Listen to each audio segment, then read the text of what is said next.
오 주님, 오늘도 우리가 당신의 뜻에 온전히 순종하게 하소서. 우리의 삶을 당신의 도구로 사용하여 주옵소서. 주 예수 그리스도 이름으로 기도드립니다. 아멘. 오늘 우리에게 주시는 기록된 하나님 말씀 여호수아 7장 1절에서 15절 말씀입니다. 오늘 본문은 여리고성 전쟁 이후에 그 다음에 여리고성과는 비교도 할 수 없는 아주 조그만 성이 아이성입니다. 그러니까 여리고성을 무너뜨렸던 이스라엘 백성의 눈에 보기에 이 아이성은 정말 아무것도 아닌 성이죠. 그런데 그 아이성을 치면서 패배했던 이야기가 오늘 본문의 이야기죠. 시작은 아간의 범죄로 인하여 일어난 일을 기록합니다. 여리고성 정복 이후 아간이 하나님의 명령을 어기고 전리품의 일부를 숨겨 하나님의 진노가 임하는 겁니다. 전리품을 숨겼다라는 게 중요한 게 아니라 하나님의 말씀에 순종하지 않았다. 이 부분이 중요합니다. 순종하지 않은 거예요.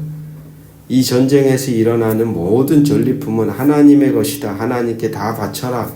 다 불태우고 바쳐라 그랬더니 이 아간이 그것을 조용히 착복한 거죠. 뒤로. 그 결과로 인해 이스라엘이 2절에서 5절을 보면 아이성 전투에서 패배합니다. 약 36명이 전사하죠. 그리고 나서 이제 영문을 알 수 없으니까 여호수아가 하나님께 탄원합니다. 그리고 그러한 여호수아의 탄원에 대하여 하나님이 10절에서 12절에서 이스라엘 가운데 죄가 있다. 그리고 나서 13절에서 15절에 하나님은 백성을 거룩하게 하고 제비뽑기를 통하여 그 범죄자를 밝혀 모든 것을 정결하게 하라고 명령합니다. 전쟁에서 승리하고 패배하고 이거보다 더 중요한 것, 제가 여호수아 읽어가면서 늘 말씀드렸던 것 중에 하나가 하나님과의 바른 관계가 더 중요하다 그랬잖아요. 그 바른 관계가 능력이고 힘이고 권세예요. 하나님과 소통이 되는 바른 관계라는 건 하나님이 말씀하면 내가 들을 수 있고 내가 응답할 수 있고 내가 그 말씀을 따라 의지적 선택을 통해 순종할 수 있는 관계가 되면 이게 참 바른 상태인 거예요. 원만한 관계가 되는 거예요.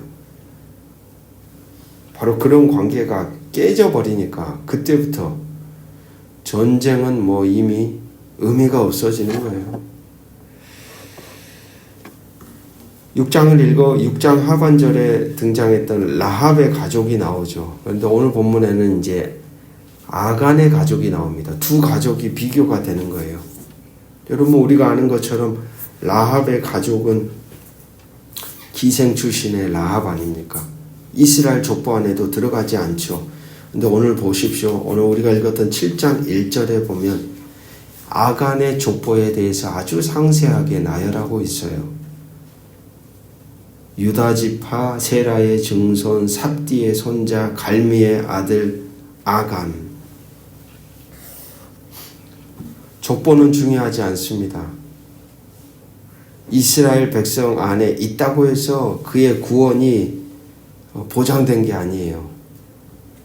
유다 지파로 출생했을지라도 하나님의 말씀 앞에 순종하지 않는 어떤 이스라엘 사람들에게도 하나님의 구원은 베풀어지지 않는 거예요. 아간은 그걸 놓쳐버린 거예요. 기생 라합일지라도 하나님의 말씀을 두려워하고 하나님을 경외하는 마음으로 바라본다면 기생 라합일지라도 그 가정 안에는 하나님의 구원의 역사가 나타난다.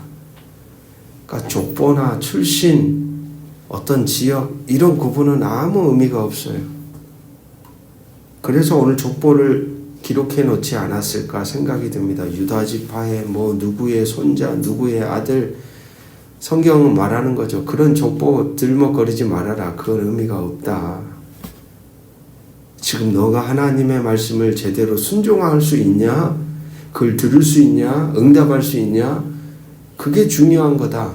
여러분 이 말을 뒤집어 보면 오늘 직분자로 서 있는 목사도 예외가 아니죠. 너가 목사인지, 너가 장로인지, 너가 권사인지 그게 중요한 게 아니에요. 그건 그냥 겉표면이에요. 목사일지라도 하나님의 음성이 들리지 않고 그 말씀을 따라 움직일 수 없다면 사실 그 목사라는 일 자체가 하나의 직업일 뿐이지 하나님의 부름을 받은 성직이 되지는 않는다라는 거죠. 그렇습니다. 바로 그래서 그걸 우리는 주목해야 합니다. 라합의 가족과 아간의 가족이 비교가 됩니다. 라합의 가족이라는 이유로 아간의 가족이라는 이유로 구원받고 죽는 것 역시 아닙니다. 라합의 믿음만으로 구원받았다가 아니라 라합의 믿음을 가족들이 함께 공유했습니다. 그러니까 라합이 선택한 것처럼 보이지만 라합에게 속한 모든 식솔들도 라합과 같은 믿음으로 하나님을 선택한 거예요. 동일하게 오늘 본문에 나오는 아간도 아간의 죄 때문만에 가족들이 죽임을 당한 것이 아닙니다. 시날산 아름다운 외투 한 벌, 은 200세겔, 그 무게가 50세겔이 되는 금덩어리를 하나를 가져와서 자기 장막 안에 감추었습니다. 가족들이 그 사실을 알았죠. 하나님의 것을 자신의 것으로 챙긴 것을. 그러한 상황 속에서 곁에 있는 가족들이 돕는 배필이 돼야 되죠. 돕는 배필이란 무엇입니까? 옳지 못한 걸 봤을 때 당신 그러면 안 됩니다. 하나님의 것을 왜 도적질했어요? 얼른 갖다 줍시다 다시. 이렇게 행동해서는 안 돼요. 바로 이게 돕는 배필이에요, 여러분. 돕는 배필이 남편이 이렇게 하면 무조건 순종하는 게 돕는 배필이 아니에요. 아내가 무조건 하자는 대로 끌려가는 게 돕는 배필이 아니에요. 옳고 그름을 판단해서 그 행동이 하나님 앞에 선하지 못하다 그러면 옆에서 반대하면서라도 그건 아니에요. 당신 정신 차려요. 라고 말해줄 수 있는 관계가 돕는 배필의 관계죠.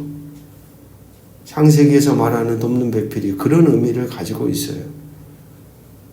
그런데 이 아간의 가족들은 하나님의 것을 도적질한 걸 보고 장막 안에 숨겨놓은 걸 알았는데도 불구하고 그들은 함께 침묵합니다. 자기들에게 유익이 될 줄 알고. 그로 인해서 그들도 동일하게 죽임을 당한 것이죠.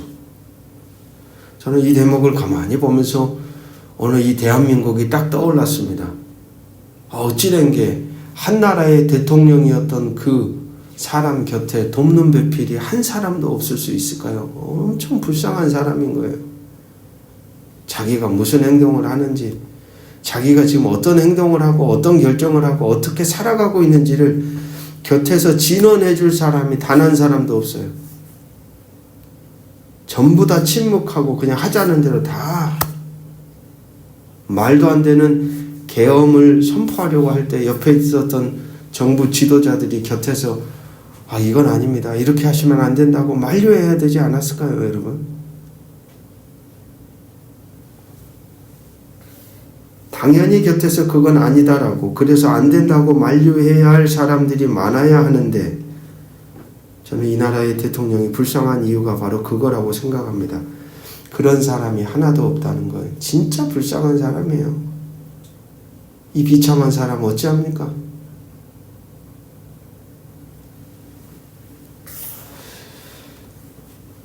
(7장 2절과 3절을) 보면 여리고성을 정복할 때와는 사뭇 다른 전쟁의 과정을 거치고 있다는 걸 우리는 볼 수 있습니다.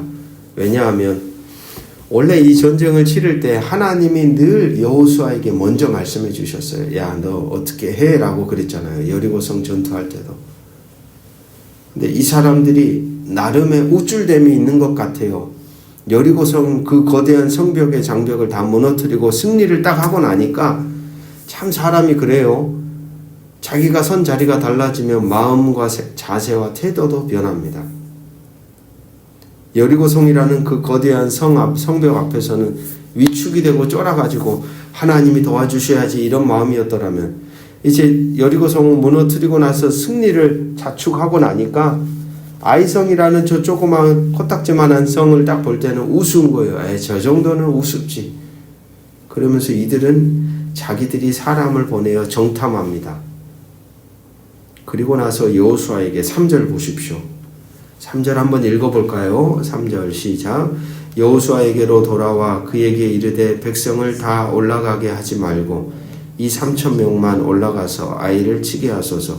그들은 소수이니 모든 백성을 그리로 보내어 수고롭게 하므로 하나님의 전쟁 방식, 하나님의 전쟁임을 잊어버린 채 금세 세상의 전쟁 방식으로 전쟁의 승패를 달아보고 결정합니다.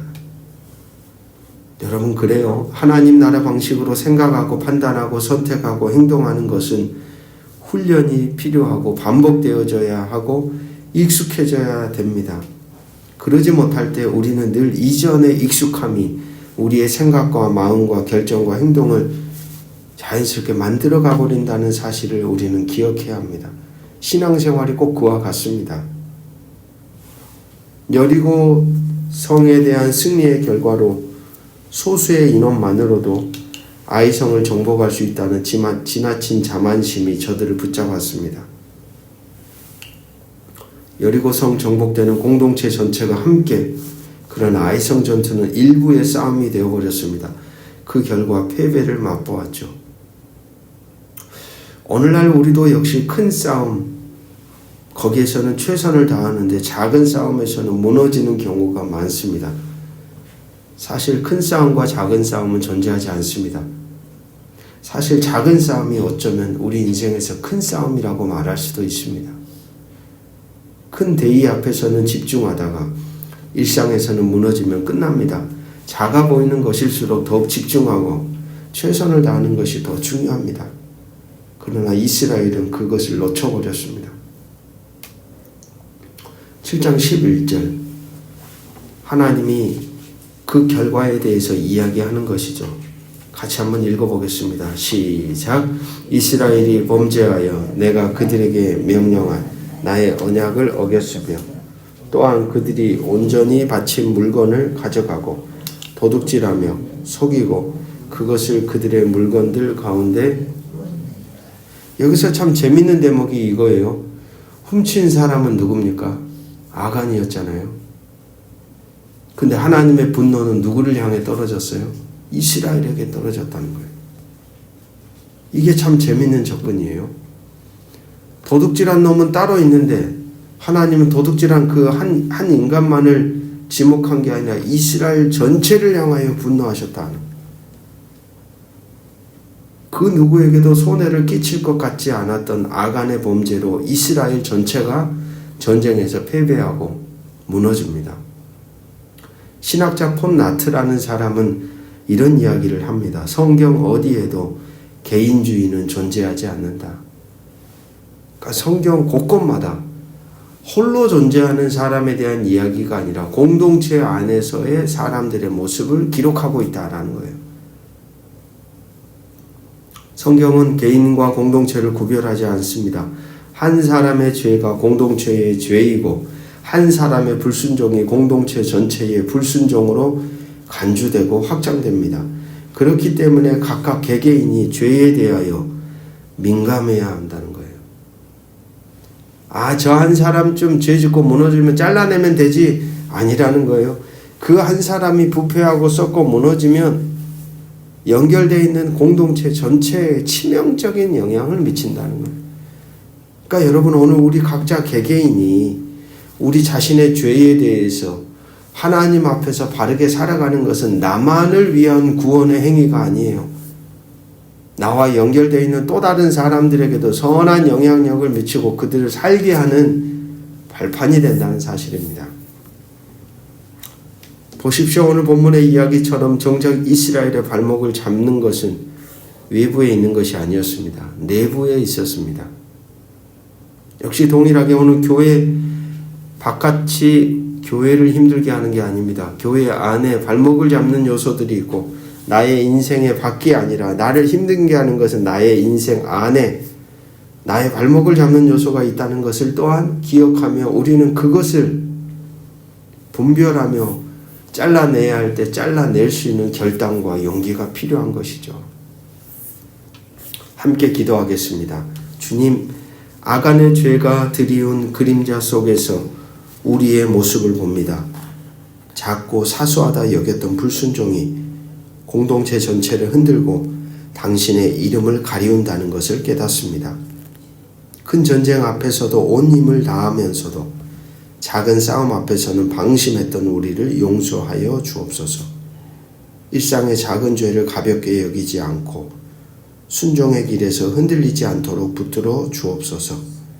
라합의 믿음이 가족을 구원했듯 우리의 믿음이, 우리의 신실함이 공동체를 살리는 힘이 되게 하시고 불순종이 스며드는 틈을 막는 든든한 믿음의 벽이 되게 하여 주옵소서. 주님, 죄를 은닉하지 않게 하시고 숨기려 했던 우리의 연약함을 당신 앞에 내려놓습니다. 작은 죄를 두려워하게 하시고 작은 순종을 소중히 여기게 하옵소서. 오늘 이 하루도 생사의 갈림길에서 때로는 가진 질병과 싸우며 살아가는 지체들의 삶을 아시는 주여, 그들의 신음하는 자리마다 주의 위로의 손길이 임하게 하시고 주를 바라보며 주께 묻고 주 앞에 기도하고 주의 말씀 안에 머무를 때마다 하나님의 그 넉넉한 품 안에서 하늘의 평안이 임하는 복된 인생들이 되도록 주의 영이 역사하여 주시기를 주 예수 그리스도의 이름으로 간절히 기도드립니다. 아멘.